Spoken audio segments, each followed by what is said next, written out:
All right, today we're going to break down a really powerful tool for your digital life, the VPN. Now, I know that sounds technical, but think of it like this. It's basically an armored car for your personal information. So let's dive into what that actually means for you. So let's start with a scene we're all familiar with. You're at a coffee shop, maybe an airport, you see their free public Wi-Fi, and you connect. We all do it. But have you ever stopped to wonder if that connection is actually safe? It's a simple question, but the answer is a really big deal. To really get why, let's use a little analogy here. Just picture the internet as this massive open highway. It's totally public, cars are flying by everywhere, and pretty much anyone can just stand on the side of the road and watch all the traffic go by. Okay, so when you're on one of those unsecured networks, all your personal data, we're talking passwords, bank info, private messages, you name it, is like you wrote it all down on a postcard and just tossed it into traffic on that highway. It's completely out in the open for anyone to just snatch up and read. And this is where things get genuinely dangerous. A hacker on that same network can easily place themselves right in the middle of your connection to the internet. And from that spot, they can see everything. Your passwords, your bank details, it's all just an open book for them. So how in the world do you protect that postcard? Well, you don't send a postcard. Instead, you put your message inside a locked metal briefcase, you put that briefcase inside an armored car, and then you drive it through a private, reinforced tunnel where no one else is allowed. And that, right there, is exactly what a VPN does.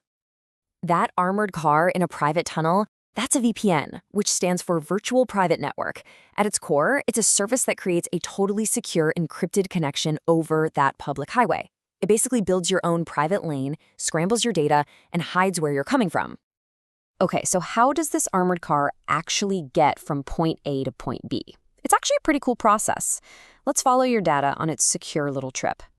It all starts when you turn on the VPN app. Instantly, it builds that secure encrypted tunnel to a server somewhere else in the world. Let's say Germany. Your request, like logging into your email, gets scrambled into unreadable code. That scrambled data travels safely through the tunnel to the German server, which then sends it out to your email provider. The response comes back the same way, back to the German server, re-encrypted, and sent safely through the tunnel right back to you.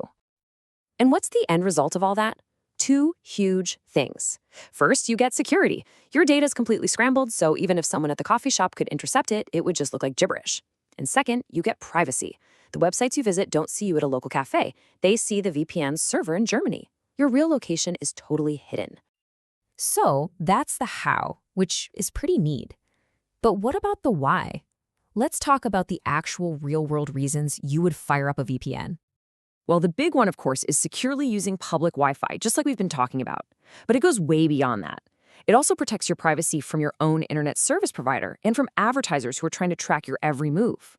Oh, and you can also use it to access streaming content that's only available in other countries, or even to securely log into your work network from home. It's super versatile. And speaking of privacy, just look at this comparison. It's night and day. Without a VPN, your internet provider sees every single thing you do online. With a VPN, all they see is that you're connected to a VPN. That's it. Your actual activity becomes a total black box to them. Now, not all VPNs are created equal. The technology they use to build that secure tunnel is called a protocol. You definitely don't need to be an expert on this, but just knowing the basics is really helpful. Honestly, the takeaway here is super simple. You want to stick with the modern ones, like OpenVPN and WireGuard. These are the current gold standards for security and speed.